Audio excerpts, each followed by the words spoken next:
ओम वासुदेवाय नमः। आप सभी का मेरे YouTube चैनल पर स्वागत है। आज मैं आप सभी को एकादशी की कथा सुनाऊंगी। पिछले वीडियो में मैं आप लोगों को एकादशी व्रत की पूजा विधि भी बताई हूँ और भी एकादशी जो व्रत है उसकी कहानी सुनाई। आज मैं आप लोगों को बैसाख के शुक्ल पक्ष में पड़ने वाली एकादशी व्रत, जिसको हम मोहिनी एकादशी के नाम से जानते हैं, उसके बारे में मैं आप लोग को बताऊंगी कि मोहिनी एकादशी की व्रत कथा क्या है। यह एकादशी ऐसी है कि हम जब करते हैं मोहिनी एकादशी तो सभी प्रकार के मोहों से मेरा मोह भंग हो जाता है और ये एकादशी करने से हमारे सभी पाप नष्ट हो जाते हैं। इसलिए ये इस एकादशी का हमारे जीवन में बड़ा ही महत्व है। तो आइए हम सुनते हैं मोहिनी एकादशी की कथा। सरस्वती नदी के तट के भद्रावती नामक नगरी थी। उसमें धुति नामक एक राजा था। वो राज्य करता था और उसी राज्य में धनपाल नाम का वैश्य रहता था।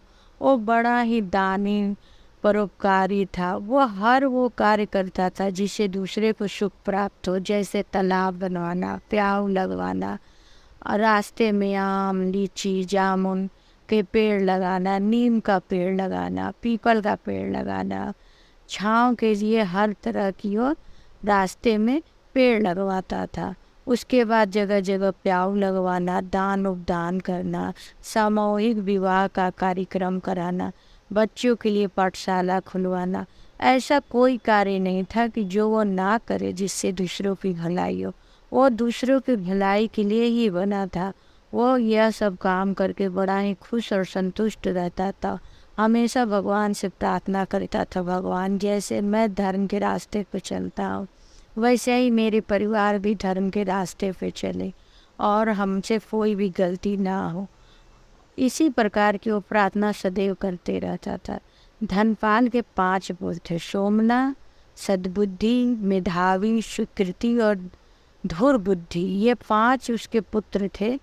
4 पुत्र तो उसी के समान थे, जैसे वो धर्मात्मा था वैसे ही थे। उसके हर कार्य में सहायता करते थे और हर प्रकार के यज्ञ, दान उपदान, पंडितों के आदर सत्कार, गरीबों का कोई बीमार है तो उसका उपचार कराना, हर प्रकार की धर्मपरायण कार्य में उनके 4 पुत्र लगे रहते थे। लेकिन उसका जो 5वां पुत्र था, दुष्ट बुद्धि, वो जैसा नाम वैसा ही था। वो बड़ा ही उदंड था। वो किसी की सहायता नहीं करता था।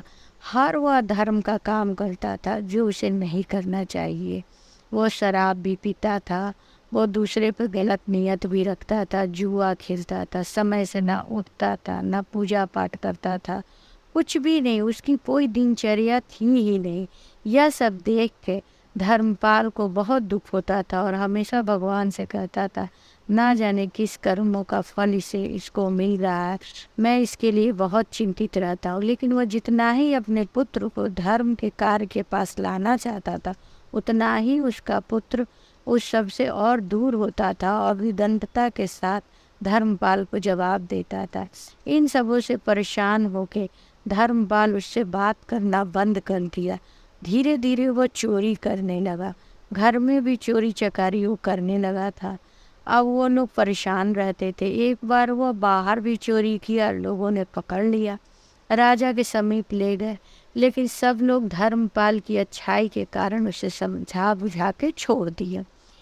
कुछ दिन बाद फिर वही हाल, फिर वो चोरी करने लगा। नगर के लोग पकड़ के राजा के पास ले गए तो राजा बोले, ऐसे तो नहीं होगा कि तुम्हारे पिताश्री के धर्म का कार्य करने की वजह से तुम्हें हर बार माफ़ कर दी जाए।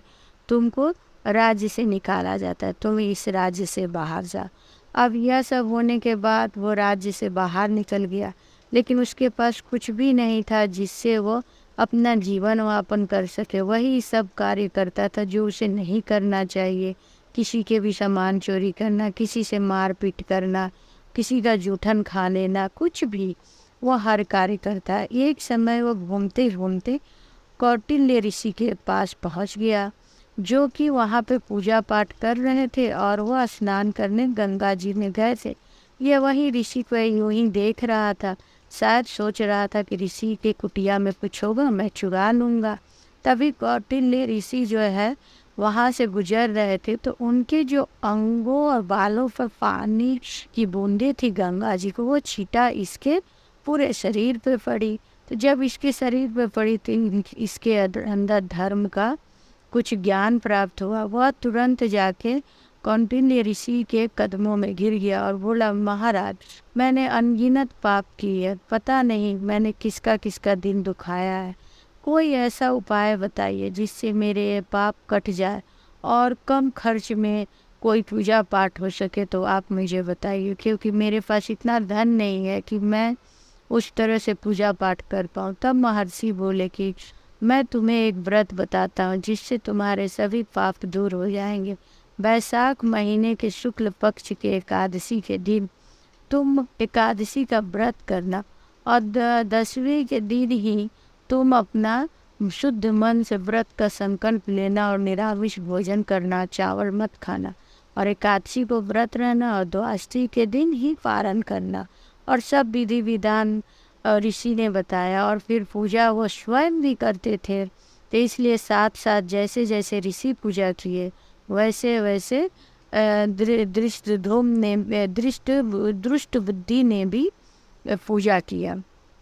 कुछ समय बाद उसके सारे पाप नष्ट हो गए और वो अपने पिता धनपाल की तरह धर्मात्मा बन गया और हर प्रकार का वो दान उपदान करने लगा और अच्छे से रहने लगा। जब यह बात उसके पिता को पता चली तो उन्होंने अपने पुत्र को अपने पास बुला लिया। इस प्रकार एकादशी व्रत के प्रभाव से उसके सारे जो अवगुण थे नष्ट हो गए और हर प्रकार का मोह का भी उसका नाश हो गया। इसीलिए मोह नाश होने के कारण इसे मोहिनी एकादशी भी कहते हैं। और इस एकादशी का जो दान है वो 1000 गौ के दान के बराबर जितना हमें पुण्य प्राप्त होता है, उतना ही मोहिनी एकादशी के व्रत करने से हमें पुण्य प्राप्त होता है। इस प्रकार इस लोक का सुख भोगने के बाद दृष्ट बुद्धि गरुड़ पे बैठ के भगवान के दरबार में गए और जिस प्रकार दृष्ट बुद्धि का दिन वापस आया और वह एक बुरे प्रवृत्ति का इंसान होते हुए एकादशी व्रत के प्रभाव से धर्मात्मा बन गया, उसी प्रकार जो कथा सुन रहा है या सुना रहा है भगवान उनकी भी सभी मनोकामनाएं पूर्ण करे। ओम वासुदेवाय नमः।